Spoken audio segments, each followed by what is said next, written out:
ഒമാന്റെ പൊതുയിടങ്ങളിൽ ചില സംഘടനകളോ വ്യക്തികളോ പണപ്പിരിവ് നടത്തുന്നത് ചിലരുടെയൊക്കെ ശ്രദ്ധയിൽപ്പെട്ടിട്ടുണ്ടാവും. പലരും മനസ്സിലാക്കാത്ത ഒരു കാര്യം, ഒമാനിലെ നിയമമനുസരിച്ച് ആർക്കും അനുമതിയില്ലാതെ പണപ്പിരിവ് നടത്താൻ അവകാശമില്ല എന്നതാണ്. ലൈസൻസ് ഇല്ലാതെ പണം സ്വരൂപിക്കുന്നവർക്കെതിരെ കർശന മുന്നറിയിപ്പുമായി രംഗത്തെത്തിയിരിക്കുകയാണ് സാമൂഹിക വികസന മന്ത്രാലയം. ഇത്തരം പ്രവർത്തനങ്ങളിൽ ഏർപ്പെടുന്ന വ്യക്തികൾ തടവും പിഴയും ഉൾപ്പെടെയുള്ള നിയമപരമായ പ്രത്യാഘാതങ്ങൾ നേരിടേണ്ടി വരുമെന്ന് മന്ത്രാലയം അറിയിക്കുകയാണ്. അനധികൃത ധനസമാഹരണത്തെ വ്യക്തമായി പരാമർശിക്കുന്ന ഒമാനി പീനൽ കോഡിലെ ആർട്ടിക്കിൾ 299 300 മന്ത്രാലയം എടുത്തുകാട്ടി.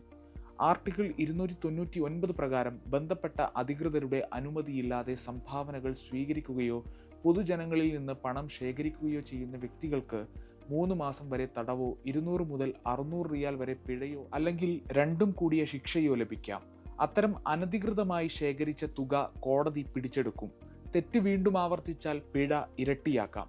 അനധികൃതമായി പണം ശേഖരിച്ച് വിദേശത്തേക്ക് കടത്തിയാൽ 1 വർഷം വരെ തടവും 1000 മുതൽ 2000 റിയാൽ വരെ പിഴയും ഉൾപ്പെടെയുള്ള ശിക്ഷാ നടപടികൾക്ക് വിധേയമാക്കുമെന്ന് ആർട്ടിക്കിൾ 300 പറയുന്നു.